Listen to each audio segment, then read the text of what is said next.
Hello everybody, and it's nice to join you in this way once again. And I do like to thank you for listening week by week to what I have to say. I hope it's a little bit helpful. We've now finished the season of Christmas, and we're beginning this week, and on January the 18th actually, we begin a week of prayer for Christian Unity. It's an annual event. And I'd just like to draw our attention to it really, basically. Pope Francis is so strong on the need for good ecumenical activity, for closeness between Christian churches. He obviously sees things on an international level. And so if I could just read you something that he said just a couple of years ago, just thinking about the situation in the world. He said, "I believe in God, not in a Catholic God. There is no Catholic God." And in another interview, he said, "For me, ecumenism is a priority. Today, we have the ecumenism of blood. In some countries, they kill Christians because they wear a cross or have a Bible. And before killing them, they don't ask if they're Anglicans, Lutherans, Catholics, or Orthodox. The blood is mixed." Very strong language, and obviously very important to Pope Francis.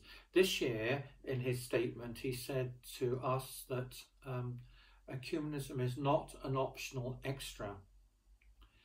Now, what we face internationally and what we face in this country might be different in one sense. I'd just like to speak a little bit locally, what it's like here. In Langley here, this part of Slough, we have 3 Anglican churches and a Baptist church. The Anglican church, St Mary's, just behind us here at Holy Family, dates back, would you believe, to 1150. Christians have been worshipping in this place since about 1150. The 2 other churches, Christ the Worker and St Francis, are much later churches. The Baptist church down the road is also much later. And we have also a young Romanian church that meets in our parish centre week by week. And what I'd like to say is that we have very, very warm relationships with all those churches. And I'm delighted with that. And I think there's a sort of local history to it. Father Crawford, who was the first parish priest here, obviously was quite far-seeing and had a good relationship with St Mary's. In fact, I'm told that St Mary's contributed to the building of Holy Family Church. And when Father Crawford died, he was buried not in the cemetery in Slough, but in the Anglican cemetery here at St Mary's. So there's been a long-standing relationship between our churches. And in more recent years, we've met regularly as ministers, and I found it particularly helpful for me as a priest to meet regularly during this time of pandemic. We've supported each other and encouraged each other and exchanged information.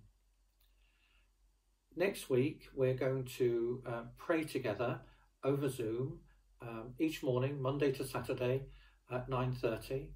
And so if you wanted to be part of that prayer each day, or whatever day you can make it, it's just a matter of getting in touch with me by email and I'll give you the link.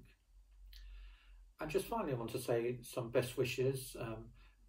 The Reverend Robert Grayson, who's the vicar at St Mary's, is retiring at the end of the month, and him and his wife are moving to Wales. We wish them much happiness.